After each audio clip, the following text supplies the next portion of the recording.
Известной всем одесситам юридической клиники при Национальном университете Одесская юридическая академия исполнилось 15 лет. Сегодня это учреждение, расположенное в уютном здании на 5-й станции Большого Фонтана, стало единственным на всю Одесскую область центром оказания бесплатной правовой помощи.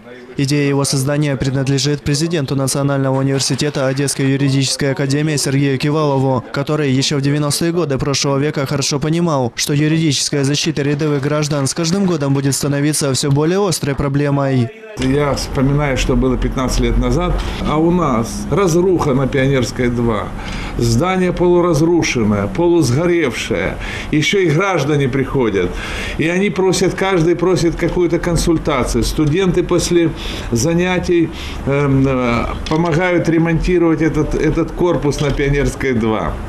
И вы знаете, вот тогда мы подумали и думаем, все равно они будут ходить, все равно мы не сможем отказать никому в консультации. Я думаю, нам нужно, вот посоветовались, рассмотрели этот вопрос на заседании ученого совета, рассмотрели этот вопрос на заседании ректората и приняли решение создать юридическую консультацию тогда.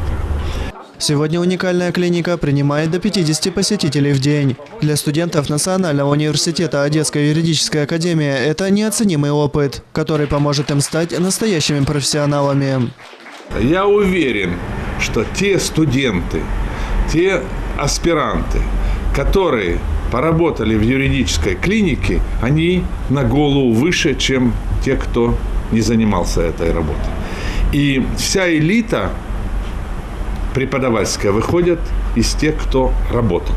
Вся элита юриспруденции выходит из тех студентов, старшеклассников, которые знают, что это такое консультирование и оказание правовой помощи бесплатно. Однако и сегодня, спустя 15 лет, статус студенческих юридических клиник остается неопределенным, что является главным препятствием для развития системы бесплатной юридической помощи населению. Именно поэтому народный депутат Украины Сергей Кивалов разработал и внес на рассмотрение Верховной Рады проект закона о бесплатных юридических клиниках. Перспективи юридичної клініки, вони є надзвичайно великі. І сьогодні відзначив Сергій Васильович, що ним поданий, розроблений і поданий та зареєстрований у Верховній Раді України відповідний законопроект з метою наділити юридичні клініки при вищих навчальних закладах України, яких, на превеликий жаль, не так і багато в Україні, реально діючих. Наділити їх статусу, повноцінного статусу суб'єктів надання безоплатної правової допомоги. Для того, аби студенти були визнані як консультанти на законодавчому рівні.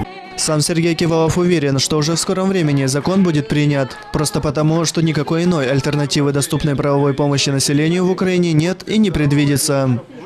Виктор Добрынин, служба одесских новостей, проект «Рубикон».